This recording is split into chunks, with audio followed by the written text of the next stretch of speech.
नमस्कार दोस्तों, स्वागत है आपका हॉरर स्टोरी बाय सागर में, जहां हम आपको सुनाते हैं दिल दहला देने वाली डरावनी कहानियां।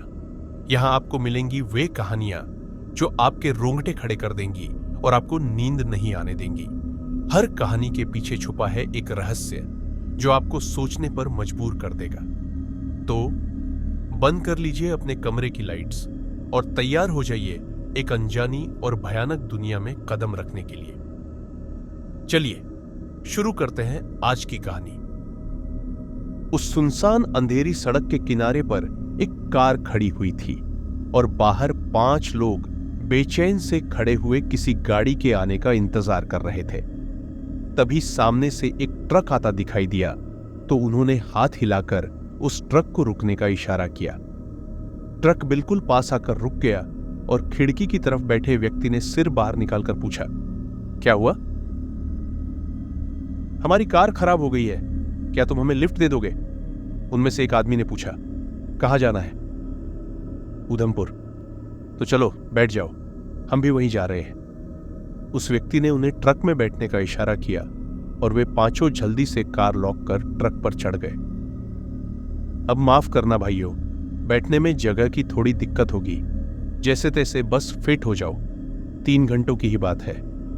ड्राइवर ने मेहमान नवाजी करते हुए क्षमा मांगी। अरे नहीं भाई, तुमने लिफ्ट दे दी यही गनीमत है, वरना सारी रात यही सड़क पर कट जाती और उधर घर वाले घर पर बैठे चिंता करते रहते। उनमें से सबसे उम्रदराज व्यक्ति बोला, मेरा नाम गुल्लू है और यह है शेखर भाई। अच्छा, आप सब कहां से आ रहे हैं? गुल्लू ने पूछा। एक शादी से लौट रहे हैं कि अचानक ये मुसीबत आन पड़ी। घर पर कहकर आए थे कि 11 बजे तक आ जाएंगे, लेकिन 2 बज गए हैं और हम अभी तक यहीं पड़े हुए हैं, उस आदमी ने उत्तर दिया। गुल्लू, तो फोन क्यों नहीं कर दिया? नेटवर्क ही नहीं है यहां। ही गुल्लू की नजर अपने मोबाइल पर चली गई। देखा तो सच में नेटवर्क के सारे बार गायब थे। मोबाइल से नजर हटाकर उसने फिर पूछा, 11 बजे से अब तक कोई गाड़ी नहीं गुजरी यहां से? असल में आगे पहाड़ी रास्ता बहुत खराब है, इसलिए अमूमन रात को 9 बजे के बाद गाड़ियां कम ही चलती है। आपको पता नहीं है क्या? इस रूट में पहली बार आए हैं? दूसरे व्यक्ति ने पूछा। हां, दरअसल पहली बार ही आए हैं। एक साहब का यहां ट्रांसफर हुआ है, उन्हीं का सामान पहुंचाने आए हैं, शेखर ने उत्तर दिया। मैं तो उस्ताद से इतनी रात को नए रूट पर आने से मना ही कर रहा था, पर उस्ताद किसी की सुनते थोड़े ही है। गुल्लू ने नकली गुस्सा दिखाया। अच्छा ही हुआ जो इन्होंने तुम्हारी बात नहीं मानी, वरना आज हमारा क्या होता? तीसरे व्यक्ति ने हंसकर कहा। बिल्कुल ठीक कहा आपने, चलो हमारी वजह से आपका भला हो गया। शेखर ने उसकी ओर देखकर उससे सहमति व्यक्त की और फिर वापस सामने देखते हुए ट्रक चलाने लगा। उस्ताद, आपको इतनी रात को पहाड़ी रास्ते पर नहीं निकलना चाहिए था। गुल्लू ने ट्रक की खिड़की से गर्दन बाहर निकालकर चारों तरफ फैला अंधेरा टटोलते हुए शेखर से कहा। अरे तो क्या हुआ? मुझे तो लगता है कि मैंने ठीक ही किया। देख, बिल्कुल ट्रैफिक नहीं है, आराम से चलाते हुए सुबह तक पहुंच जाएंगे। इस रूट पर 9 बजे बाद कोई भी बस ट्रक नहीं चलते हैं, तो कोई ढाबा होटल भी नहीं खुला हुआ है। अब रात को 2 बजे यहां पहाड़ी इलाके में कहां ढाबा होटल खुले मिलेंगे? एक यात्री ने शेखर के बदले का उत्तर दिया। हमारे लिए तो एकांत रास्ता ही बढ़िया है, और रही अकेलेपन की बात तो अब अपने पास वहीं तक की सवारियां भी है। शेखर ने नींद से भरी हुई लाल आंखें उन सहयात्रियों की तरफ घुमाई। आप भी उस्ताद बस गजब हो। यह तो अच्छा हुआ कि इतने सारे इंसान एक साथ मिल गए। अब रास्ते की भी कोई चिंता नहीं और सफर भी मजे से कट जाएगा। गुल्लू ने चहकते हुए कहा। भाई बस थोड़ा संभल कर चलाना, आगे रास्ता बेहद खराब है। पहले उम्रदराज व्यक्ति ने बात बीच में काटकर शेखर को सावधान किया। अगर ऐतराज न हो तो इस रास्ते पर तुम्हारा ट्रक में चला दूं। क्यों चंद्रमोहन जी, क्या कहते हैं? तीसरा व्यक्ति बोला। क्या बात करते हैं साहब, आप ट्रक चलाएंगे? शेखर हंसा। असल में मेरा ट्रांसपोर्ट का ही काम है, इसलिए ट्रकों से वास्ता पड़ता रहता है और अपने शौकत के चलते जब मौका मिलता है ट्रक पर हाथ साफ करता रहता हूं। आगे रास्ता बहुत खराब है और मैंने यहां कई दफा ट्रक चलाया भी है। अगर मैं चलाता हूं तो तुमको भी कुछ देर का आराम मिल जाएगा और हम भी निश्चिंत रहेंगे। उसकी इस बात पर शेष चारों यात्रियों ने हामी भरी। शेखर ने बड़ी फुर्ती से प्रस्ताव स्वीकार कर लिया। उसने ट्रक रोककर कहा, ये लीजिए, चला लीजिए। अब आज मैं अपने ट्रक पर मुसाफिर बनकर बैठता हूं। शेखर और उस यात्री ने अपनी जगह बदल ली और ट्रक फिर चल पड़ा। वाह, आप तो बहुत बढ़िया ट्रक चलाते हैं। शेखर ने अपनी लाल लाल आंखें मटकाकर उसकी तारीफ की। धन्यवाद, तुम्हारी आंखें देखकर लगता है कि तुम्हें बड़ी जोरों की नींद आ रही है। ऐसा करो, तुम तब तक थोड़ा सो जाओ, उस यात्री ने सुझाया। अरे नहीं साहब, नींद नहीं आ रही है। मेरी आंखें ऐसी ही लाल रहती हैं, इनकी चिंता मत कीजिए। बस ऐसे ही बातें करते करते सफर तमाम हो जाएगा, शेखर ने उत्तर दिया। अब तुम अगर ठीक समझो तो कुछ बढ़िया से किस्से कहानियां सुनाते जाओ, जिससे सफर मजे से कट जाए। वैसे भी ट्रक ड्राइवरों के पास तो बहुत सारे संस्मरण हुआ करते हैं, उसने शेखर की ओर मुखातिब होकर कहा। शेखर कुछ कहता, इससे पहले गुल्लू बोल पड़ा। अरे उस्ताद के पास तो किस्सों का पूरा खजाना है, बस आपके पास सुनने की हिम्मत होनी चाहिए, क्यों उस्ताद? कहते हुए गुल्लू ने शेखर को आंख मारी। अरे गुल्लू, ये सब शहरी बाबू लोग हैं, भूत वूत की बातों से बेमतलब डर जाएंगे। शेखर शेखी बघाड़ते हुए बोला। किसने कहा हम डर जाएंगे? तुम सुनाओ तो सही। चौथा यात्री, जो अब तक चुपचाप बैठा था, उत्तेजित होकर बोल पड़ा। ठीक है, तो मैं एक किस्सा सुनाता हूं। कहते हुए शेखर ने भुतहा कहानी के अनुरूप भय से भरी मुख मुद्रा बनाते हुए किस्सा सुनाना शुरू किया। मेरे ननिहाल की एक बहुत पुरानी सच्ची घटना है। मेरे नाना जी गांव में ठेकेदारी करते थे। काम के सिलसिले में उनका रात बिरात घर आना होता रहता था। उस दिन भी वह रात को घर लौट रहे थे। उनके साथ उनका एक मजदूर गिरधारी भी था। सड़क के रास्ते से घर पहुंचने में बहुत देर हो जाएगी, यह सोचकर दोनों लोग जंगल वाले छोटे रास्ते से आने लगे। अभी जंगल में घुसे ही थे कि पीछे से किसी ने आवाज दी। अरे महाराज, जरा रुकना तो, मैं भी आ रहा हूं। आवाज सुनकर वह पीछे मुड़े तो देखा कि उनका एक हमउम्र आदमी हांफता हुआ तेजी से उनकी ओर चला आ रहा था। पास आकर उसने कहा, चलो, अच्छा हुआ जो आप मिल गए। मुझे तो बड़ी घबराहट हो रही थी कि अकेले घर कैसे जाऊंगा। सच बोलूं तो मां कसम बहुत डर लग रहा था। नाना जी ने कहा, साथ मिलने की बात तो ठीक है, पर मुझे डर बिल्कुल नहीं लगता। भूतों से भी नहीं? उस आदमी ने पूछा। अरे नहीं, मैं भूत वूत से नहीं डरता। हां, जानवरों से जरूर डर लगता है। मुझे तो बस भूतों से ही डर लगता है, पर अच्छा है कि आप नहीं डरते। वैसे किस गांव से हैं? परिचय होने पर पता चला कि वह नाना जी के पास के ही गांव में अपने रिश्तेदार के घर जा रहा है। रास्ते में चलते चलते जब वे लोग थक गए तो उन्होंने वहीं जंगल में रुककर घंटा 2 घंटा आराम कर फिर आगे चलने का फैसला किया और एक सही जगह देखकर आग जलाई और उसके पास बैठ गए। जब थोड़ी देर में आग हल्की पड़ने लगी तो उस तीसरे आदमी ने उनसे कहा, मैं कुछ लकड़ियां ले आता हूं। अच्छा बताओ, हड़ लाऊं या खून लाऊं? ये हड़खून क्या होता है? एक यात्री ने कहानी को बीच में रोककर शेखर से पूछा। हमारी कुमायूनी बोली में हड़ बड़े को और खून छोटे को कहते हैं। हाँ, तो उसने पूछा, हड़ लाऊं या खून लाऊं? शेखर ने कहानी आगे बढ़ाई। मेरे नाना जी ने कहा, अभी तो चलने में कुछ देर है, ऐसा करो, हड़ ले आओ। ठीक है, कहते हुए वह उठा और वहां से चला गया। महाराज, कुछ अजीब सा नहीं लग रहा है कि कहां तो जंगल के डर से यह हमारे साथ रुका है, कहां बिना डर जंगल में लकड़ी लेने अकेले चला गया? गिरधारी ने नाना जी से पूछा। लग तो रहा है, मुझे भी पता नहीं क्यों उसके पास आते ही पूरे शरीर में बरबराहट हो रही है। आपके शरीर में देवता आता है ना? गिरधारी ने पूछा। हां, तब तो फिक्र की कोई बात ही नहीं हुई। देवता के सामने क्या कर लेगा, देखते हैं क्या करता है। तब तक वह आदमी सामने से आता दिखाई दिया।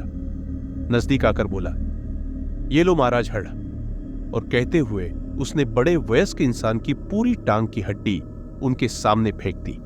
उसे देखकर गिरधारी तो उछलकर नाना जी की गोद में ही जा बैठा। यह सब देख नाना जी ने उसे जोर से डांटा। क्या मजाक लगा रखा है?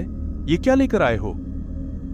नाना जी की बात सुनकर उसने नीचे देखा और फिर चौंक कर माफी मांगने लगा। ये क्या है? माफ करना महाराज, पास में ही मुर्दा घाट है, वहीं से इसे अंधेरे में लकड़ी समझकर उठा लाया। भाई माफ करना। कहते हुए उसने हड्डी उठाई और एक तरफ फेंक दी और बोला, मैं दूसरी लकड़ी ले आता हूं। नहीं, रहने दो, आग थोड़ी देर और चल जाएगी। अब थोड़ी देर सो जाओ, बहुत रात हो गई है। और वे लोग आग के किनारे वहीं जमीन पर सो गए। थोड़ी देर बाद नाना जी की नींद अह अह जैसी आवाज सुनकर टूट गई। उन्हें लगा शायद कोई जानवर आ गया है। यही सोचकर वे फुर्ती से उठे और उन्होंने चारों नजर दौड़ाई तो देखते हैं कि वह आदमी गिरधारी के सीने पर बैठा हुआ उसका गला दबा रहा था। उसके बाल आसमान की तरफ खड़े हुए थे, आंखें बड़ी बड़ी होकर बाहर निकली थीं। 2 बड़े बड़े दांत होठों से बाहर की ओर निकल रहे थे और बेचारा गिरधारी बेबस लेटा हुआ दम घुटने की वजह से अक अक की आवाज निकाल रहा था। यह सब देखकर नाना जी के शरीर पर जगन्नाथ देवता आ गए और वह जाकर उस भूत से भिड़ गए। फिर उसकी ऐसी जोरदार पिटाई की कि भूत हाथ जोड़कर माफी मांगने लगा। जैसे जैसे पिटाई उस भूत को लगती वैसे वैसे गिरधारी ठीक होता जाता और जब वह ठीक होकर बैठ गया तब जगन्नाथ देवता ने भूत को जाने दिया। बस कहानी खत्म भी हो गई। यह कोई इतनी खतरनाक कहानी तो नहीं है। दूसरे यात्री ने शेखर की कहानी खत्म होने पर प्रतिक्रिया दी। आपको कहानी डरावनी नहीं लगी? गुल्लू ने उससे प्रश्न किया। नहीं, लगभग सभी यात्रियों ने एक स्वर में उत्तर दिया। पता नहीं, फिर जब मैंने यह कहानी पहली बार सुनी थी तो मेरे तो रोंगटे खड़े हो गए थे। अब इसमें ऐसा तो कुछ भी नहीं था। इससे खतरनाक कहानियां तो हम जानते हैं। कोई दूसरी बढ़िया वाली कहानी सुनाओ। पहले बुजुर्ग यात्री ने शेखर से फरमाइश की। शेखर को उसका ऐसा कहना बिल्कुल अच्छा नहीं लगा, क्योंकि जो किस्सा उसने अभी अभी सुनाया था वह उसको याद सभी किस्सों में उसका सबसे डरावना किस्सा था। जब उन सबको वही खतरनाक नहीं लगा तो आगे कुछ सुनाना अपनी ही बेइज्जती कराना होता। अतः यह कहकर कि अब गुल्लू कोई कहानी सुनाएगा, शेखर ने कहानी किस्से सुनाने की जिम्मेदारी गुल्लू पर डाल दी। और उधर गुल्लू किस्सा याद कर उसे सुनाने को बिल्कुल तैयार बैठा था। उसे जैसे ही शेखर की ओर से हरी झंडी मिली, उसने पूरे उत्साह से किस्सा सुनाना शुरू कर दिया। किस्सा हमारे गांव का है। हमारे गांव में 2 लोहार गिरुआ और चमुआ खुरपी कुदाल वगैरह देने दूसरे गांव जा रहे थे। जाते जाते बहुत रात हो गई। वे बहुत थक गए थे और उन्हें बहुत जोर की भूख भी लगाई थी। रास्ते में सरसों के खेत के बगल में एक घर देखकर उन्होंने सोचा कि यहीं पर कुछ खा पीकर आगे चलते हैं। बस यही सोचकर दोनों उस घर के सामने खड़े होकर आवाज देने लगे, अरे कोई है भीतर?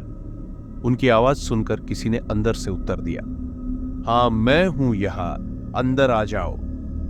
जब दोनों अंदर गए तो क्या देखते हैं कि एक कमजोर सा आदमी बिस्तर पर पड़े पड़े उनसे बोल रहा है। उन्होंने उससे पूछा, दद्दा पार गांव जाने को निकले हैं। चलते चलते बहुत रात हो गई है, थक गए हैं और भूख भी लग गई है। अगर आप कहो तो थोड़ी देर आपके घर पर रुक कर सुस्ता ले और 2-2 रोटी सेक ले। हाँ आ जाओ, वह सामने रसोई है। गरीब आदमी का घर ठहरा, एक ही कमरे में सब कुछ है। अरे तो हम कौन से लाट साहब हैं? आप हमें अपने घर में आसरा दे रहे हो, यही बहुत बड़ी बात हुई। कहते हुए दोनों हाथ धोकर रसोई बनाने बैठ गए। और दद्दा स्वास्थ्य खराब है क्या? चमुआ ने पूछा। हाँ, अब बस जिंदा लाश ही समझो, उसने लेटे लेटे उत्तर दिया। ऐसा ना कहो दद्दा, हम तो कहेंगे अच्छे लोगों को तो 1000 साल तक जीना चाहिए। वैसे ही पूछ रहा हूं कि क्या आपसे बैठा नहीं जाता? चमुआ ने पूछा। नहीं भाई, अब बस ऐसे ही रहना है। तो आपका सारा काम कौन करता है? अरे सुबह तक तो मैं खुद ही कर लेता था, पर अब बिल्कुल नहीं उठा जा रहा है। क्या आज ही तबीयत ज्यादा खराब हुई है दद्दा? गिरुआ ने रोटी तवे पर डालते हुए पूछा। हाँ ऐसा ही समझ लो। ऐसा करते हैं, गांव पहुंचते ही हम वैद्य जी को आपके बारे में बता देंगे, वो आकर आपकी दवा दारू कर जाएंगे। गिरुआ बोला। उस आदमी ने थोड़ा सा सिर हिलाकर हामी भरी। तब तक रोटियां भी सिक चुकी थीं, प्याज भी कट चुका था, बस नमक कहीं नहीं मिल रहा था। अतः चमुआ ने पूछा, दद्दा नमक नहीं दिख रहा? वो ऊपर अटारी पर है, मैं दे देता हूं। कहते हुए उसने वहीं से हाथ लंबा किया और ऊपर अटारी से नमक निकालकर उनके आगे रख दिया। अब दोनों की हालत खराब। भला किसी का हाथ 5-6 मीटर लंबा कैसे हो सकता है? अब उनको समझ में आया कि दरअसल वो भूत के शिकंजे में फंस चुके हैं। चमुआ तो बस बेहोश ही होने वाला था, पर गिरुआ ने उसे कसकर पकड़ लिया और उसके कान में कुछ बोला। फिर वो दोनों सामान्य होने का नाटक करते हुए रोटी खाने लगे कि तभी चमुआ उठा और पेशाब जाने की कहकर बाहर निकल गया। जब बहुत देर तक वह वापस नहीं आया तो गिरुआ बोला, अभी तक लौट कर नहीं आया, कहीं उसे बाघ तो नहीं खा गया, मैं जरा चमुआ को देख कर आता हूं। कहते हुए गिरुआ बाहर निकला और सिर पर पैर रखकर सरसों के खेतों से होता हुआ गांव की तरफ भागा। थोड़ा आगे आ उसे उसका इंतजार करते हुए मिला। गिरुआ ने बिना रुके उससे कहा, भाग चमुआ, वह पीछे आता होगा। चमुआ ने पीछे देखा और चीखा, गिरुआ वह आ रहा है, भागो। कहते हुए दोनों सरपट भागने लगे और पीछे पीछे भूत घिसटता हुआ चला आ रहा था। किसी तरह भागते भागते वो गांव पहुंचे और सारी कहानी गांव वालों को सुनाई। गांव वाले उन पर हंसने लगे। किसी ने कहा, अरे वह तो जगदीश का मकान है, वह तो भला चंगा था, मैं उससे कल ही तो मिला था। अब हम झूठ क्यों बोलेंगे, सरसों के खेतों दौड़ते हुए किसी तरह अपनी जान बचाकर यहां पहुंचे हैं। गिरुआ ने कहा, अच्छा तो आप लोग खुद ही चलकर देख लो। गिरुआ ने उन सबको चुनौती दी। चलो, गांव वालों ने कहा और टॉर्च लेकर जगदीश के घर की ओर रवाना हुए। उसके घर जाकर देखते हैं कि खाट पर जगदीश की लाश पड़ी हुई थी और उसके शरीर पर जगह जगह सरसों के फूल चिपके हुए थे। उन्हें देखकर उन सबको गिरुआ, चमुआ की बातों पर भरोसा हुआ और उन्होंने फटाफट जगदीश को मुर्दा घाट ले जाकर फूंका और उसका किस्सा खत्म किया। भूत तक तो ठीक है, पर एक मुर्दा भला कैसे चल सकता है? पहले यात्री ने गुल्लू के कस्से का उपहास करते हुए प्रश्न पूछा। गुल्लू ने ताव खाते हुए उत्तर दिया, हमारे यहां मानते हैं कि कभी कभी मुर्दे उठ भी जाते हैं, इसीलिए मरने के बाद फूंकने तक लाश को कभी भी अकेला नहीं छोड़ते हैं। अगर घाट सुबह को ले जाना है तो रात को सारा घर एक साथ नहीं सोता, कोई न कोई लाश के सामने बैठता ही है। यह मान्यता तो हो सकती है, सच्चाई हरगिज नहीं। जब आप लोगों को कुछ मानना ही नहीं है तो फिर कस्से सुनाकर फायदा ही क्या है? गुल्लू बुरा सा मुंह बनाकर बोला, अब तुम कहानी ही बच्चों वाली सुना रहे हो। अच्छा, अब मैं तुम्हें एक ऐसी कहानी सुनाता हूं जिसे सुनकर तुम्हारे सच में रोंगटे खड़े हो जाएंगे। कहते हुए बुजुर्ग वाले यात्री ने किस्सा सुनाने का मन बनाया ही था कि ट्रक चलाने वाले आदमी ने उसे टोका। कहां से सुनाओगे? घर आ गया है, अब उतरने की तैयारी करो। कहते हुए उसने ट्रक रोक दिया। अरे अजय जी, इतनी जल्दी घर आ गया, पता ही नहीं चला। भले ही तुम्हारे किस्सों से डर न लगा हो, पर समय बहुत अच्छा बीत गया। तीसरे यात्री ने शेखर के कंधे पर हाथ रखते हुए कहा। शेखर उसका हाथ लगते ही एकदम उछल सा गया। इस पर उस यात्री ने चुटकी ली। ये लो, किस्से सुनाने वाले का तो खुद डर के मारे बुरा हाल हुआ पड़ा है। शेखर कुछ खिसिया सा गया, फिर संभलते हुए बोला, आपने अचानक हाथ रखा इसलिए मैं चौंक गया था। अच्छा, अब मैं अपनी ड्राइविंग सीट पर आ जाता हूं। ठीक है, आ जाओ, मैं यहीं से नीचे उतर जाता हूं। अच्छा भाई, बहुत बहुत धन्यवाद, तुम्हारी वजह से हम घर पहुंच पाए। कहता हुआ वह सड़क पर उतर गया। अभी तो बस्ती दूर है। शेखर ने सीट पर बैठते हुए कहा, हमें बस्ती नहीं जाना है, हमारा गांव तो सड़क के नीचे की ओर है, शॉर्टकट से निकल जाते हैं। गाड़ी होती तो लॉन्ग रूट से जाना पड़ता। बुजुर्ग आदमी ने ट्रक से उतरते हुए उत्तर दिया और फिर वे सभी शेखर और गुल्लू को धन्यवाद देकर सड़क से नीचे उतरे और अंधेरे में गुम हो गए। उस्ताद, प्रैक्टिस भी गजब की चीज होती है। क्या धड़ल्ले से अंधेरे में उतरकर सीधा चले गए हैं, है ना? वही तो बात होती है। वैसे वह आदमी ट्रक भी बहुत बढ़िया चला रहा था। ऊबड़ खाबड़ पहाड़ी रास्ते का पता ही नहीं चला। भले लोग थे बेचारे। हम भी तो अच्छे लोग हैं, उन्हें लिफ्ट न देते तो अभी वहीं रास्ते में खड़े होते। यहां तो 5 बजे भी कोई गाड़ी आती नहीं दिखाई दे रही। अरे वाह, चलो गनीमत है कि वो सामने आगे एक चेक पोस्ट तो दिखा, पर वहां पर तो काफी गाड़ियां भी खड़ी हैं। गुल्लू ने प्रश्नवाचक मुद्रा बनाकर शेखर की तरफ देखा। हां, खड़ी तो है, लेकिन बैरियर लगाकर इन्हें रोका क्यों रखा है? चलो देखते हैं। शेखर ने चेक पोस्ट के इस तरफ ट्रक रोका ही था कि भीतर से एक पुलिस वाला हाथ में टॉर्च लिए हुए ट्रक के दरवाजे के पास आकर खड़ा हो गया और उसने शेखर से पूछा, कहां से आ रहे हो? शेखर, जी शहर से। पुलिस वाला, शहर से? कब चले थे? जी रात को 1 बजे। कहीं पागल तो नहीं हो गया तू? क्यों साहब, ऐसा क्यों कह रहे हैं? 50 किलोमीटर आगे तो सड़क बंद है, सभी गाड़ियां वहीं फंसी पड़ी हैं और तू कहता है कि वहां से आ रहा है। साले दारू पी है क्या? नहीं साहब, आप चाहो तो चेक कर लो, आप इस गुल्लू से पूछ लो।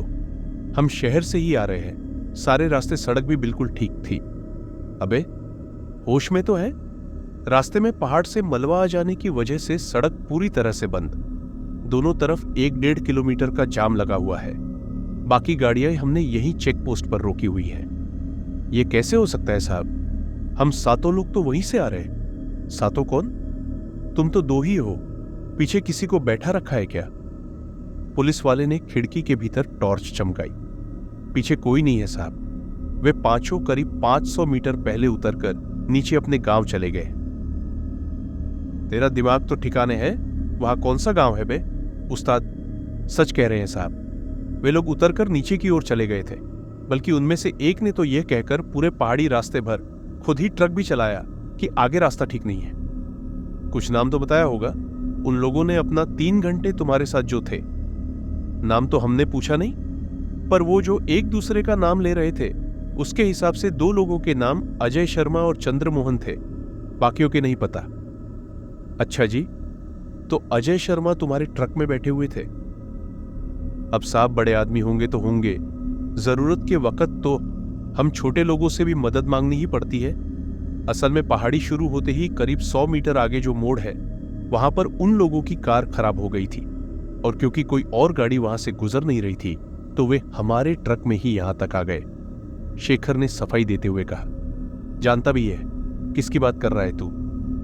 साहब बाकी बात मैं कुछ नहीं जानता, बस जो था वो मैंने आपको जस का तस बता दिया है। अबे अजय शर्मा इस इलाके से विधायक थे। अभी 1 महीना पहले उनकी कार का उसी पहाड़ी मोड़ जो तू बता रहा है पर एक्सीडेंट हो गया था, जिसमें उनकी और उनके 4 साथियों चंद्रमोहन, संजीव, अतुल और त्रिलोचन की मौके पर ही मौत हो गई थी। जहां तुमने उन लोगों को उतारा वहां सड़क के नीचे खड़ा पुश्ता है, फिर नीचे सीधा नदी है, वहां कोई गांव वाव नहीं है। अबे तू भूतों को ट्रक में बैठाकर यहां तक लाया है। भगवान का शुक्र मनाओ जो दोनों सही सलामत यहां तक पहुंच गए। जाने कैसे तुम्हें यहां तक छोड़ गए हैं, वरना सड़क तो अब तक बंद है। बस गांवों के बीच से एक पगडंडी गुजरती है, लेकिन उस पर तो केवल साइकिल से ही आया जाया जा सकता है, ट्रक का तो सवाल ही नहीं उठता। पुलिस वाला रोमांचित होकर कहने लगा और उधर शेखर और गुल्लू हक्के बक्के होकर एक दूसरे की तरफ देखे जा रहे थे और दोनों के कानों में बुजुर्ग वाले यात्री यानी अजय शर्मा की कही हुई बात गूंज रही थी। अच्छा, अब मैं तुम्हें एक ऐसी कहानी सुनाता हूं जिसे सुनकर तुम्हारे सच में रोंगटे खड़े हो जाएंगे। अब शेखर को समझ में आया, उस आदमी ने जब शेखर के कंधे पर हाथ रखा तो उसका हाथ इतना ठंडा और अकड़ा हुआ सा क्यों था। तो यहां खत्म होती है आज की पहली कहानी। चलिए सुनते हैं आज की दूसरी कहानी। बड़े बड़े पेड़ों की हिलती हुई डालियों और खुद के जीवन को खो चुके सूखे पत्तों की सरसराहट के साथ कभी कभी दूर से जानवरों की आवाज सुनाई दे जाती। ये सुदूर इलाकों में स्थित जंगल था, जहां हवा भी आवाज से खौफ पैदा करती थी। रात के आखिरी पहर को शुरू होने में बस कुछ ही वक्त बचा था। यह मसान जंगल था। वो जल्दी जल्दी सूखे पत्तों को पैरों तले रौंदते हुए जंगल से बाहर जाने के लिए चली जा रही थी। जिद्द, जुनून और खुद को किसी के सामने साबित करने का उद्देश्य उसे यहां खींच लाया था। उसने नजर उठाकर चांद को देखा जो काले बादलों के साथ अटखेलियां करने में लगा हुआ था। उसने अपने हाथ की घड़ी में वक्त देखा तो उसके शरीर में झुरझुरी सी पैदा हो गई। ओह गॉड, रात के 1 बजने वाले हैं और मैं अभी तक जंगल में ही हूं। ऐसे तो सुबह तक शहर नहीं पहुंच पाऊंगी। ऊपर से ये शमशान से भी डरावना जंगल। कहां फंस गई तू अध्या? ये डॉक्यूमेंट्री तू दिन में भी बना सकती थी, पर उन लोगों की बातों में आ गई। उस लड़की आध्या को अपनी सोच पर ही गुस्सा आ रहा था कि आखिर वो इस हॉन्टेड कहे जाने वाले जंगल में आई ही क्यों। पर सच तो ये था कि आज तक कोई जान ही नहीं पाया था कि ये जंगल खौफनाक था। क्यों? क्योंकि ये सच जानने वाला इंसान कभी जिंदा लौटा ही नहीं। वो तो वंडरफुल इंसेक्ट्स के ऊपर डॉक्यूमेंट्री बनाने आई थी जो उसके दोस्तों ने चैलेंज के तौर पर उसे दी थी। वो अब जंगल के बीच से निकलने वाली इकलौती सड़क पर चल रही थी। सड़क के किनारे पर लगे पेड़ जोर जोर से हिलकर जैसे आगे ना जाने के लिए आगाह कर रहे थे, पर उसे कहां होश था कि वो प्रकृति के इशारों को समझे। सूखे पत्ते भी सड़क पर फैलकर सरसराहट कर रहे थे। आध्या ने पानी की बोतल निकाली और उसमें बचा आंख घूंट भी पी लिया। दूर दूर तक यहां से निकलने की कोई उम्मीद नजर नहीं आ रही थी। थक हार कर वो पेड़ से लगे एक बड़े से पत्थर पर बैठ गई। उसका चेहरा जज्बातों से विहीन और आंखें शून्य में ताक रही थी। कोई सोच थी जो उसके जहन में ठहर गई। तभी उसके चेहरे से रोशनी का एक पूंज टकराया और गायब भी हो गया। वो चौंक पड़ी। इस सुनसान जंगल में लाइट का क्या काम? खौफ से सधे कदमों से वो सड़क के बीच आ गई और उस छोर को घूरने लगी जिसके आगे सिर्फ अंधेरा दिखाई दे रहा था। घुप अंधेरा, जिसके आगे क्या था और क्या नहीं, ये बस एक रहस्य था। आध्या जल्दी जल्दी कदम बढ़ाते हुए उस जगह पहुंची तो आश्चर्य से उसका मुंह खुला का खुला ही रह गया। वो खंडहरों से भरी एक जगह थी। शायद किसी जमाने में यहां कोई बस्ती रहा करती थी। देखने में साफ पता चल रहा था कि लोग यहां से एक साथ पलायन कर गए थे। सुंदर घर अब सिर्फ अवशेषों में नजर आ रहे थे। आध्या ने आगे बढ़ते हुए उस बस्ती में अपना पैर रखने की कोशिश की थी कि एक ठंडी हवा का झोंका उसे छूकर गुजर गया। अचानक ऐसा होने से वो सकपका गई और अपने पैर पीछे खींच ली। अचानक से इतनी ठंड लगने लगी है जैसे कश्मीर में खड़ी हो। आतंक के साथ उसने फीकी हंसी के साथ गहरी सांस ली और फिर से उस उजड़ी बस्ती को देखने लगी। अंधेरी रात में खंडहर बन चुके घरों से टकराती हवा की आवाज के अलावा वहां कोई आवाज नहीं थी। आध्या ने बमुश्किल इस बस्ती में प्रवेश किया। पत्तों को रोनते हुए वो आगे चली जा रही थी। उसने अपना कैमरा हाथ में पकड़ा हुआ था और वो बीच बीच में इस जगह की तस्वीरें भी ले रही थी। आखिर इससे अच्छा मौका कब मिलता उसे इस जगह का राज उजागर करने के लिए। दुर्गम इलाका होने के कारण किसी ने सोचा भी नहीं था कि यहां उजाड़ में ऐसे खंडहर भी मिल सकते हैं। और सच तो यह था कि किसी ने यह सब जानने की कोशिश भी नहीं की थी। वो थोड़ी दूर ही पहुंची थी कि सामने का नजारा देख एक बार फिर से ठिठक गई। सामने एक बड़ी सी हवेली थी जो बाकी के घरों को देखते हुए काफी ढंग की हालत में थी। और सबसे ज्यादा हैरानी तो इस बात की थी कि उस हवेली में से रोशनी आ रही थी। आध्या को पता नहीं क्यों कुछ अच्छा महसूस नहीं हुआ। फिर उसके मन में ख्याल आया कि शायद कोई यहां रहता हो। वो जल्दी से उस हवेली की तरफ बढ़ी और फिर से एक ठंडी हवा का झोंका उसे छूकर गुजर गया, जैसे किसी बात के लिए उसे आगाह कर रहा हो।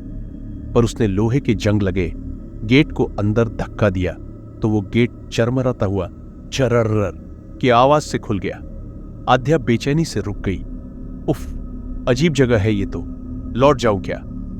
नहीं, वरना फिर से कुछ लोगों के ताने सुनने को मिल जाएंगे कि मैं कुछ कर नहीं सकती। आध्या के मन में कुछ बातें बुरी तरीके से खटक रही थी। खुद को साबित तो अब करना ही था। वो अब हवेली के अंदर खड़ी थी। सच में वो हवेली रोशनी से भरी हुई थी। ये देखकर आध्या को झटका सा लगा कि आखिर इस उजाड़ वन में इतनी रोशनी कहां से आई और बाहर से खंडहर लगने वाली ये हवेली अंदर से इतनी सुंदर कैसे लग रही। पर असली सदमा तो अब लगने वाले था। हवेली के एक छोर से चिल्लाने की आवाज आई तो उसका ध्यान स्वतः ही उस तरफ चला गया और थोड़ी देर बाद ये आवाजें इतनी बढ़ गई कि सुनना मुश्किल हो गया। एक पल को तो उसे लगा कि कुछ अनहोनी होने वाली है। फिर उसके दिल में डर ने अपना बसेरा जमा लिया। आखिर इतनी रात गए एक सुनसान जंगल में चिल्लाने की आवाजों का और क्या मतलब होता? आध्या मुड़ने ही वाली थी, पर उसके अंदर जिंदा जमीर उसे इस बात की इजाजत नहीं दे रहा था। वो जल्दी से सीढ़ियों की तरफ बढ़ी, पर उससे पहले ही एक खौफनाक नजारा उसके सामने था। एक लड़की और दो लड़के किसी दूसरी लड़की को बेदर्दी से घसीट रहे थे और वो लड़की बेचारी मदद के लिए चिल्ला रही थी। आध्या तो ये नजारा देखकर सन्न रह गई। कपड़ों से तो साफ पता चल रहा था कि वो शहर से थे। आध्या जोर से चिल्लाई, छोड़ो उसे। पर सामने वाले रुकना तो दूर, चौके तक नहीं, जैसे उन्हें सुनाई ही ना दिया हो। वो उसके पास से निकल गए और आध्या ठगी सी ये सब देखती रही। उन तीनों ने उस एक लड़की को कमरे के अंदर बंद कर दिया और फिर दिखा वो खौफनाक नजारा जो किसी की भी रूह कंपा दे। उन्होंने उस कमरे को आग लगा दी। आध्या तेजी से दौड़ी और उसके दरवाजे को तोड़ने की कोशिश करने लगी, पर वहां खड़े उन लोगों को जैसे वो दिखाई ही नहीं दे रही थी। वो तीनों उस लड़की को जिंदा जला चुके थे। आध्या के शरीर के साथ साथ पूरा दिमाग सुन्न पड़ गया। अभी उसके सामने ये क्या होकर हटा था। वो कुछ सोचने समझने की हालत में होती, उससे पहले ही माहौल बदलने लगा। वो रोशनी, वो सुंदर हवेली, सब गायब थे। था तो सिर्फ जर्जर अवस्था में खड़ा खंडहर, जो वीराने में साएं साएं करती हवा के बीच खामोश खड़ा था। आध्या ने अपने सूखते हुए गले को तर किया और पत्थरई आंखों से इधर उधर देखने लगी। उसकी हथेली अब भी उस दरवाजे पर थी, पर वो सुंदर दरवाजा अब टूटी फूटी हालत में था और उसका हाथ भी मकड़ी के जालों से भर चुका था। उसने अपना हाथ कोफ्त से जोर से झटका तो ये सब एक विजन था जो किसी ने उसे एक घटना के तौर पर दिखाया था। पर किसने? वो पलटी और उसने देखा कि खिड़कियां टूटे हुए कांच के साथ लटकी हुई है और पूरी हवेली कालिक से पुती हुई थी। साफ था कि बुरी तरीके से जली हुई थी। आध्या को अब बेतहाशा डर लग रहा था। वो कुछ ही देर खड़ी रही कि उसे लगा जैसे कोई खड़ा है ठीक उसके पीछे। उसने डरते डरते खुद को पीछे घुमाया, पर वहां कोई नहीं था, उसकी सांसों की आवाज के अलावा। लेकिन उस वक्त वो टूटे शीशे में दिख रही परछाई को देख लेती तो शायद मारे सदमे के बेहोशी हो जाती। बुरी तरीके से झुलसे हुए चेहरे और सफेद आंखों के साथ एक धुंधला सा साया खड़ा था ठीक उसके पीछे। आध्या ने चैन की सांस ली और वापस घूमी तो एक गर्म हवा का झोंका उसके चेहरे को छू कर निकल गया। उसे लगा जैसे किसी ने चेहरे के सामने ही आग को रख दिया हो। आध्या बुरी तरीके से झुंझला गई। हद होती है, कभी ठंडी हवा, कभी गर्म हवा, हो क्या रहा है ये सब? ये बुरे विजन। लगता है मेरे दिमाग पर असर पड़ रहा है। जल्दी से निकलती हूं यहां से, ये जगह सही नहीं लग रही। इतना कहकर वो जर्जर दरवाजे की तरफ बढ़ी ही थी कि वो दरवाजा भड़ाक की आवाज से बंद हो गया। ये सब इतनी तेजी से हुआ कि आध्या जल्दी से पीछे हुई और फर्श पर ही गिर गई और फिर माहौल में एक तीखी हंसी गूंजने लगी। खौफ के मारे आध्या ने जमीन पर पड़े पत्तों को अपनी मुट्ठी में समेट लिया। डर की एक सर्द लहर उसके शरीर में दौड़ गई। अब उसे यकीन था कि वो गलत जगह पर आ चुकी है और यहां से बचकर निकल भी पाएगी या नहीं कुछ पता नहीं था। और फिर से एक बार सब कुछ शांत हो गया। इन सब के बीच उसके कैमरा हाथ से छूटकर छिटक कर उससे दूर जा गिरा और तभी उसके कान के पास अजीब सी सुगबुगाहटें होने लगी, जैसे कई लोग आपस में बात कर रही हैं। धीरे धीरे आवाजें बढ़ रही थी और आध्या को अब यह सब सहन नहीं हो रहा था। उसने अपने कानों पर हाथ दिए और जोर से चिल्ला पड़ी और अचानक से सब कुछ शांत हो गया, जैसे सुई भी गिरे तो आवाज हो। आध्या ने धीरे धीरे आंखें खोली और डरी सहमी सी नजरों से चारों तरफ देखने लगी। अभी भी हवा सिर्फ खिड़कियों से टकराकर आवाज पैदा कर रही थी, जैसे उसे यहां हो रहे खौफनाक मंजर से कोई मतलब था ही नहीं। पर अब माहौल में एक अजीब सी गंध थी, कुछ जलने की गंध। हाँ, इंसानी मांस जलने की गंध। ये सोचते ही आध्या बुरी तरीके से पैनिक कर गई और पीछे की तरफ खिसकने लगी। यहां कुछ भी साधारण नहीं था, कुछ भी नहीं। और फिर से एक लड़की के चिल्लाने की आवाजें आने लगी, जैसे वो जिंदा जल रही हो, और उसी की तो गंध माहौल में फैली हुई थी। और एक बार फिर धीरे धीरे शांत पड़ने लगा। आध्या इस मेंटल टॉर्चर से पूरी तरीके से थक चुकी थी। उसे लगा जैसे ये सब आखिरी बार हो रहा, पर असली मंजर तो अभी बाकी था। आध्या ने उठने की कोशिश की, पर पैर में मोच आने की वजह से वापस जमीन पर गिर गई। अपनी स्थिति पर उसे बेचारगी महसूस हो रही थी और तभी उसे एहसास हुआ कि कोई है जो लगातार उस पर नजर रख रहा है। वो जल्दी से पलटी, पर सन्नाटे के अलावा वहां कोई नहीं था। ना चाहते हुए भी उसके मुंह से निकल गया, कौन है? और बदले धीमी सी आवाज उसके कानों से टकरा गई, तेरी मौत। वो लड़खड़ाते हुए रुक गई। दिल जोर जोर से धड़क रहा था, जैसे अभी बाहर आ गिरेगा। पसीने की बूंदें चेहरे को भिगो रही थी।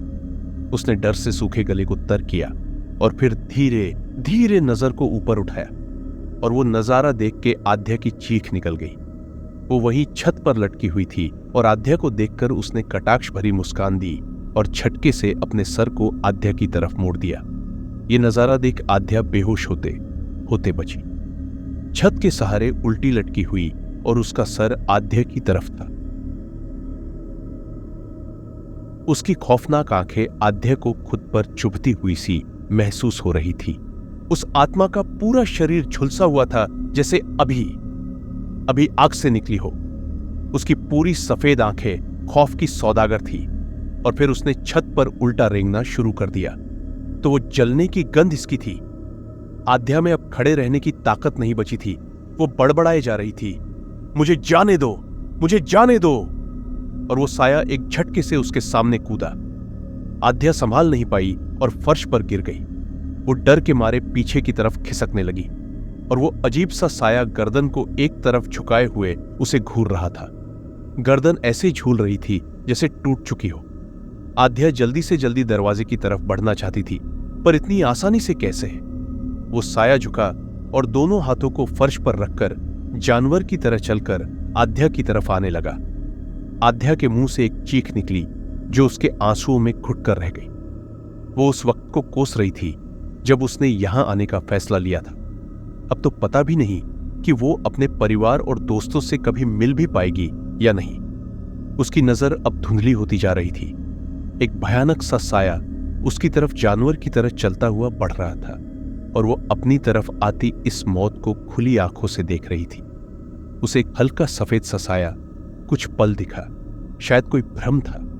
अभी जो कुछ हो रहा था वो किसी भयानक सपने से कम तो नहीं था। उसकी आंखें अब बंद होने लगी थी। वो साया उसके काफी नजदीक था। उसकी डरावनी शक्ल अब काफी नजदीक थी और फिर सब कुछ धुंधला हो गया और धीरे धीरे सब कुछ अंधेरे में लुप्त हो गया। वो शायद गहरी नींद में जा रही थी। तू उस जंगल में क्या करने गई थी? और तो और उन खंडहरों में क्या कर रही थी? उसकी दोस्त निकी ने उसे लताड़ा था। वो सर झुकाए बैठी थी। कल रात से वो काफी शांत लग रही थी। उसके दोस्त निकी और अमन ये बात काफी देर से नोटिस कर रहे थे। निकी उसके पास बैठी, पता ना आद्या, ऐसा भी क्या हो गया जो सुबह से बस चुप बैठी हुई है? आद्या ने उसके चेहरे को घूरा और फिर दूसरी तरफ देखते हुए बोली। तब चुप रही, फिर गहरी सांस लेकर बोलना शुरू किया। उस जंगल में लोग क्यों नहीं जाते? क्या कहानी है इसके पीछे? उसके ऐसा पूछने पर निकी कुछ देर मसान जंगल अपने आप एक खास जंगल था। पशु पक्षियों की काफी प्रजातियां वहां निवास करती थी और एक खूबसूरत बस्ती का भी वहां बसेरा था। धीरे धीरे संसाधनों की कमी की वजह से लोग वहां से पलायन करने लगे। वहां की सबसे बड़ी हवेली के जमींदार की 2 बेटियां थीं, वामिका और निर्जला। वामिका बचपन से ही महत्वाकांक्षी थी, लेकिन वो उन्हें पूरा करने के लिए कोई भी हद पार कर जाती थी। वहीं निर्जला उतनी ही शांत और सौम्य थी और इसी वजह हर काम में उसे सफलता भी मिलती। बढ़ती उम्र के साथ वामिका और भी ज्यादा उद्दंड होने लगी और अपनी बहन की इतनी पहचान देखकर अंदर ही अंदर जलने लगी। अब उसके मन में निर्जला के लिए सिर्फ और सिर्फ द्वेष था। कहते हैं कि एक बार उसके 2 दोस्त शहर से उस कस्बे में आए थे। वामिका अपने दोस्तों के सामने निर्जला की तारीफ होती देख खार खाए बैठी थी और जब उसे पता चला कि उसकी बहन की शादी उस इंसान से हो रही है जिसे वो पसंद करती थी, तो ये जलन अब नफरत में बदल गई थी। एक रात जब घर पर कोई नहीं था तो पैसों के बदले उसने दोस्तों को अपनी तरफ किया और निर्जला को जिंदा जला दिया और उसकी मौत को एक हादसा बनाकर टाल दिया। पर कहर तो अब टूटने वाला था उस बस्ती पर। आए दिन वहां अजीब घटनाएं होने लगी, जिसकी वजह से लोगों ने उस जगह को शापित माना और वहां से पलायन कर गए। और फिर आई वो काली रात जब वो हवेली आग की लपटों के साथ घूं करके भस्म हो गई। वामिका और उसके दोस्तों का क्या हुआ किसी को पता नहीं चला और वो जगह भी वीरान हो गई, हमेशा के लिए, उस काली रात की तरह जो अब हर रात की कहानी है। ये कहकर निकी चुप हो गई और जब उसने नजर उठाकर के आध्या को देखा तो उसकी आंखों में कुछ ऐसा देखा कि उसने अपनी नजर चुरा ली। आखिर वो भी तो उसकी पर्सनालिटी से नाखुश थी। निकी जल्दी से उठी। आई एम सॉरी आध्या, मैंने बिना वजह तुझे इतना सुनाया, लेकिन सच यही है कि तू बेस्ट जर्नलिस्ट है और तेरी डॉक्यूमेंट्रीज का कोई जवाब नहीं। जब तू मुझे उस जंगल से मिली तो डर के मारे हालात खराब हो गई, क्योंकि न तो उसके बारे में कोई जानता है न कोई वहां से कभी गुजरा था। एक बार एक आदमी गुजरा जो आज तक लापता है। कब की बात है ये? आध्या ने पूछा। लगभग 5-6 साल पहले, निकी ने उलझन से कहा। पर आध्या चुप रही। तूने मुझे माफ किया ना? सच्ची, मैंने गुस्से में बोला कि तू कुछ नहीं कर सकती। ये सुनने के बाद आध्या हल्का सा मुस्कुरा दी। निकी जल्दी से उसके गले लग गई, पर आध्या के दिमाग में अभी भी कुछ मंजर घूम रहे थे। शाम का वक्त हो चला था। सामने के ग्राउंड में कुछ बच्चे खेल रहे थे। आध्या रेलिंग को थामे बालकनी में खड़ी एक जगह शून्य में तक रही थी। उसके पास पड़ा कॉफी का मग भाप उड़ाकर शांत पड़ चुका था। उसकी नजर उन जंगलों की तरफ थी जहां से वो कल रात लौटी थी, जहां से कभी कोई जिंदा नहीं लौटता। उसने गहरी सांस ली और अपने कैमरे की तरफ देखा, जो उपेक्षित सा दूसरी तरफ पड़ा था। कल रात ये उससे छूटकर कहीं गिर गया था, शायद निकी ले आई थी साथी। उसने कांपते हाथों से उस कैमरे को उठाया। कई सोच के दायरे उसके इर्द गिर्द घूम गए। जो वो सोच रही है, अगर वो सच हुआ तो कल रात कैमरा ऑन रहकर ही गिरा था। ये सोचकर उसने कल रात की आखिरी वीडियो को देखा और उसे देखते ही शरीर में डर से एक सर्द सिरहन दौड़ गई। वो जमीन पर बेहोशी की हालत में गिरी हुई थी और एक काला हल्का सा साया, जैसे कोई धुआं हो, उसकी तरफ बढ़ रहा था, बिल्कुल जानवर के जैसे चलते हुए। और ये आकृति भी बड़ी भयानक लग रही थी। यानी वो सब सच था, कोई वहम नहीं। बस कैमरा उसे एक साए के रूप में ही कैप्चर कर पाया, और आगे जो देखा उसने तो उसके वजूद को हिला कर रख दिया।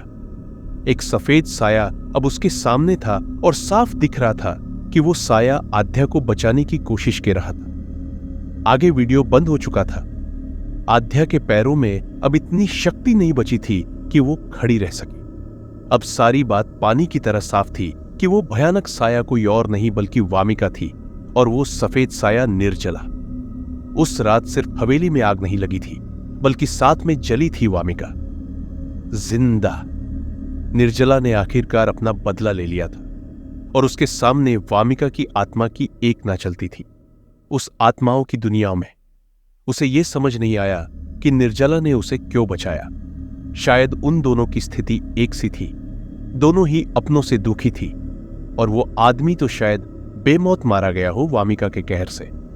उसने अपना सर जोर से पकड़ लिया। एक अंधेरी रात उसकी पूरी जिंदगी से उजाला छीन के ले जाने लगी थी।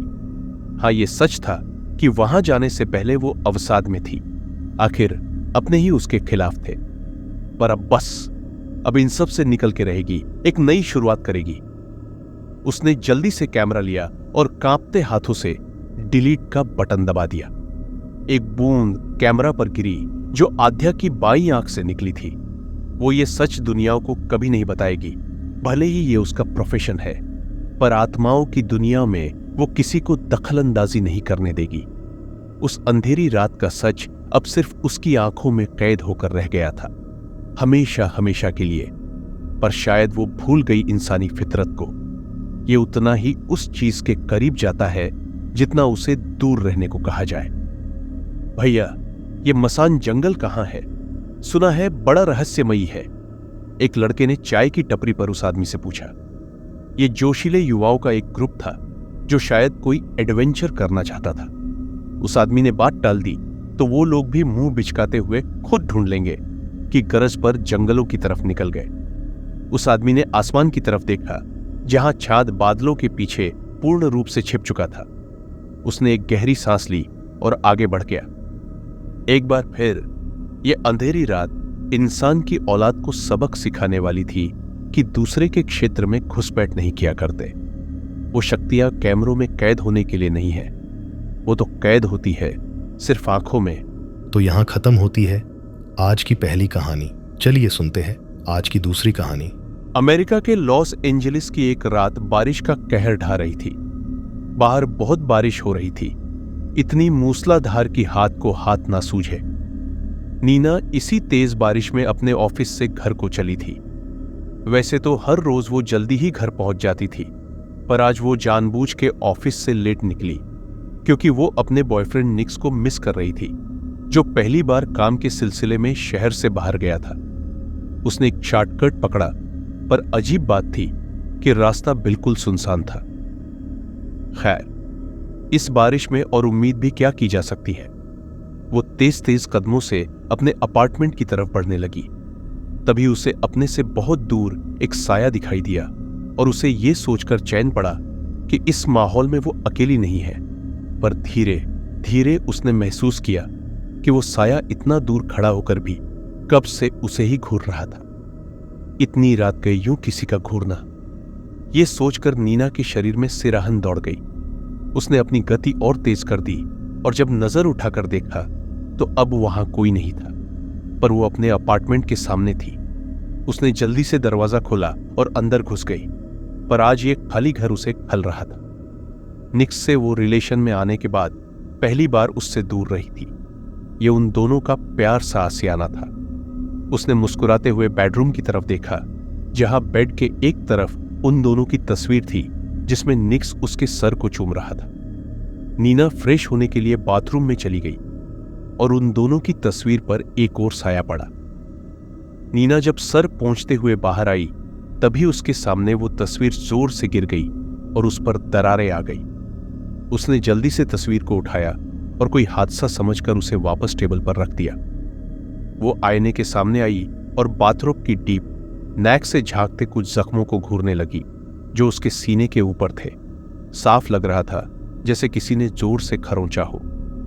नीना का ध्यान तभी अपने पीछे गया और दो लाल आंखें उसे घूरती हुई दिखी।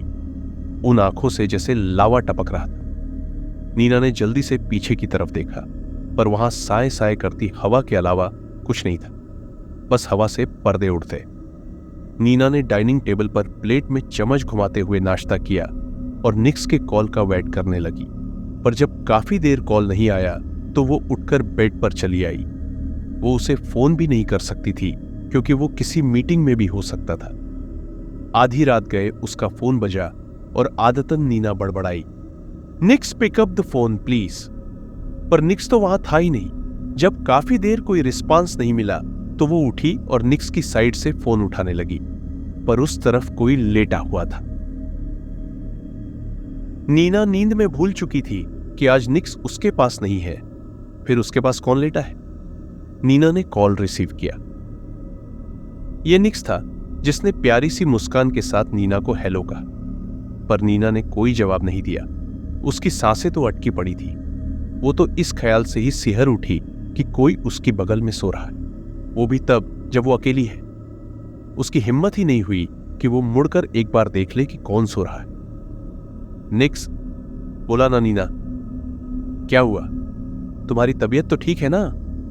नीना के मुंह से मुश्किल से बोल फूटे, तुम जल्दी से आ जाओ निक, मुझे कुछ ठीक नहीं लग रहा, प्लीज कम बैक। निक्स बोला, okay okay, take a deep breath, I am coming. इतने कहते ही नीना ने फोन रखा और धीरे धीरे उस तरफ मुड़ी और उसकी दाईं तरफ लगी ड्रेसिंग टेबल का नजारा देखकर उसे लगा कि अभी उसका दिल सीना फाड़कर बाहर निकल आएगा। निक्स की जगह रजाई में कोई साया सोया हुआ था जिसकी लाल आंखें चमक रही थी और उसके चेहरे पर एक शैतानी मुस्कान थी। नीना का दिमाग ब्लैंक हो चुका था। उसे चिल्लाना भी नहीं सूझा, और चिल्लाती तो भी कौन आता। उसने खुद को कड़ा किया और वापस वैसे ही लेट गई और कसकर आंखें बंद कर ली। पर तभी उसे अपने हाथ पर किसी का स्पर्श महसूस हुआ और वो इस स्पर्श को अच्छे से पहचानती थी। मुझे छोड़ दो जेम्स, मैंने क्या बिगाड़ा है तुम्हारा, प्लीज लिव मी। नीना एक दीवार से सटकर खुद को छोड़ने की गुहार लगा रही थी और सामने कोई जेम्स नाम का लड़का खड़ा था। यह किसी कॉलेज का क्लासरूम था जिसमें जेम्स ने नीना को पकड़ कर रखा था। यू नो व्हाट नीना, मेरी प्रॉब्लम क्या है? दैट्स आई लव यू, और तुम्हें किसी और के साथ देखना मैं अफोर्ड नहीं कर सकता। इतना कहा था कि दूर रहो उस निक्स से, लेकिन पता नहीं क्या दिख गया उसमें। उससे तो रत्ती भर भी कम नहीं हूं मैं, पर तुम्हें तो उसी के पास जाना है, जेम्स ने दांत किटकिटाते हुए कहा। तुम प्यार नहीं करते बल्कि यह जिद है तुम्हारी। क्यों तुम मेरी जिंदगी बिगाड़ने पर लगे हुए हो? नीना के इतना कहते ही जेम्स का चेहरा गुस्से से लाल हो गया। उसने नीना के बाल पकड़े और खुद की तरफ खींचते हुए बोला, जेम्स को जो चीज पसंद आ जाए वो बस उसकी होती है, सिर्फ उसकी। उसका एक नमूना तो मैं तुम्हें आज ही दिखाने वाला हूं। उसने नीना को बुरी तरीके से पकड़ा और नीना ने खुद को छुड़ाने की नाकाम कोशिशें की और इसी झपटा झपटी में नैना के सीने पर कई खरोंचें लग गई और उनसे खून रिसने लगा। नीना लगातार रोए जा रही थी, पर जेम्स पर कोई फर्क नहीं पड़ा। वो उसके चेहरे को पकड़कर जबरदस्ती चूमता, उससे पहले उसके मुंह पर जोरदार घूंसा पड़ा और वो लड़खड़ा गया। सामने निक्स था। उसने अपना जैकेट नीना को दिया और शर्ट की बाजुओं को चढ़ाया, और फिर दोनों की वहां जो गुत्थम गुथा हुई वो सबूत थी उनकी दुश्मनी की। निक्स एम गुस्सा जेम्स पर भर भर के निकला था। उसकी आंखों के सामने अभी भी नीना का रोता हुआ चेहरा आ रहा था। जेम्स अब फर्श पर अपनी टूटी हड्डियों के सहारे पड़ा था और नीना निक्स के सीने से जागी, जो उसे सबसे महफूज जगह लगती थी। पर जेम्स हार मानने वालों में से नहीं था। वो एक हैलोवन की रात थी। सारा शहर इस रात को मना रहा था और एक पार्टी इस शहर के बीच चल रही थी। सब डरावने कॉस्ट्यूम पहनकर चल रहे थे। नीना शांति से रेड वाइन का गिलास ले बैठी थी। उस हादसे के बाद वो बिल्कुल चुप रहने लगी थी। तभी उसने देखा कि निक्स के चेहरे पर खुशी थी इस पार्टी को देखकर, और वो भी मुस्कुरा दी। वो बाथरूम के लिए उठी और जैसे ही बाथरूम में घुसी, उसने देखा कि जेम्स एक लड़की से वही हरकतें कर रहा था जो उसने उसके साथ की थी। अचानक उसे ऐसा करते देख नीना का चेहरा गुस्से से भर गया और उसने जेम्स को उस लड़की को अलग कर जोरदार चांटा उसके गाल पर रख दिया। वो लड़की सही हुई तभी जेम्स ने एक टूटे नल को उठाया और नीना पर वार करता उससे पहले वो लड़की उसके सामने आ गई और नीना ने देखा कि उसके सर से लहू की एक धार फुट रही थी और देखते ही देखते उसका मृत शरीर फर्श पर पड़ा हुआ था। जेम्स भागने को हुआ, पर नीना ने बाथरूम का दरवाजा बंद कर दिया। उसकी आंखों में अंगारे धक रहे थे। उसने उसी नल को उठाया और गुस्से में जेम्स के सर पर दे मारा। जेम्स उससे अपनी जान की भीख मांगता रहा, पर नीना की आंखों में अब सिर्फ गुस्सा था। थोड़ी देर बाद फर्श पर सिर्फ खून था जो जेम्स की मौत का गवाह था। पुलिस आई, पर दो लोगों की मौत देखकर सिर्फ यही पता चला कि दोनों एक दूसरे से लड़े झगड़े और इसी लड़ाई में एक दूसरे पर एक ही हथियार से वार किया और मौके पर ही मौत हो गई। नीना का किसी को पता नहीं चला और मामला रफा दफा हुआ। नीना को अपने ऊपर अभी भी किसी का स्पर्श महसूस हो रहा था और तभी उसके कान के पास फुसफुसाहट हुई। मैंने कहा था ना, तुम सिर्फ मेरी हो। नीना जल्दी से बिस्तर से उठी और डर कर कमरे से बाहर की तरफ भागी और रूम को लॉक कर डीएम उसने सबसे पहले घर से भागने का निश्चय किया। वो जल्दी से दौड़ी, पर उससे पहले घर का दरवाजा धड़ाम की आवाज से बंद हो गया और गेट से लगी नीना को मिरर में एक काला साया दिखाई दिया जिसके सर से खून टपक रहा था। आंखें पूरी लाल थी और गर्दन थोड़ी मुड़ी हुई, उसकी जीभ लपलपा रही थी। इतना खौफनाक मंजर देखकर नीना के शरीर में एक सर्द लहर दौड़ गई। वो कुछ सोच पाती उससे पहले ही उसे लगा कि उसे किसी ने जकड़ लिया है और उसके शरीर के साथ खेलने लगा है। तभी बाहर घंटी बजी, पर नीना हिल भी नहीं पा रही थी। बाहर निक्स किसी अनहोनी की आशंका से डरा हुआ खड़ा था। जब काफी देर कोई जवाब नहीं आया तो उसने बैग को फेंका और खिड़की से अंदर झांका और अंदर का नजारा देख उसके होश फाख्ता हो गए। नीना हवा में झूल रही थी और ऐसा लग रहा था जैसे कोई मंत्र बुदबुदा रहा था। निक्स खिड़की के ग्लास को जोर जोर से पिटता रहा, पर किसी ने उसकी एक न सुनी। निक्स को अपनी मजबूरी पर गुस्सा और रोना दोनों आ रहा था। वो एक बार फिर से अपनी नीना को एक शैतानी रूह से नहीं बचा पा रहा। नीना अब निष्प्राण सी लेटी हुई थी। उसकी आंखों की कोर से एक आंसू टपक गया और तभी जोर से खिड़की का कांच टूट गया और सारी क्रियाएं रुक गई। ऐसा लगा जैसे किसी ने उस कालसाए को खींचा और कमरे के अंदर घुस गया और एक पल के लिए एकदम शांति हो गई। और तभी भयानक चीखें सुनाई देने लगी। निक्स टूटी खिड़की से अंदर आ चुका था और नीना को सीने से लगाकर चुप करा रहा था। चीखें इतनी तेज और भयानक थी कि दोनों की रूह तक कांप गई और फिर अचानक से कमरे का दरवाजा खुला। बाथरूम से टप टप की आवाज आ रही थी, जैसे किसी ने नल का इस्तेमाल किया था। दोनों डरते डरते अंदर गए और वहां का हाल देखा तो नीना ने निक्स को कसकर गले लगा लिया। वहां बिल्कुल वैसे ही हाल था जैसा जेम्स और उस लड़की की मौत के समय बाथरूम का था। अब सब कुछ शांत था और जो बदबू इस रूह के आने से फैली थी वह गायब थी और बेसिन में लगे नल से टप टप की आवाज आ रही थी।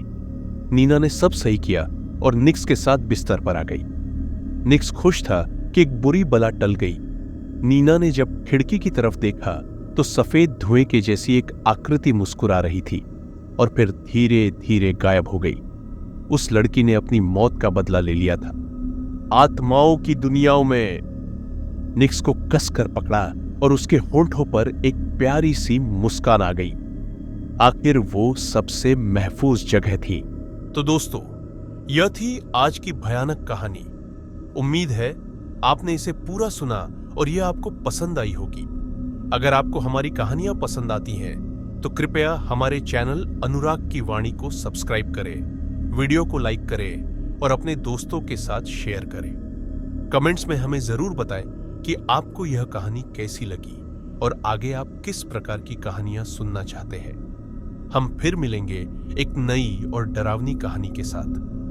तब तक के लिए ध्यान रखें और सुरक्षित रहें।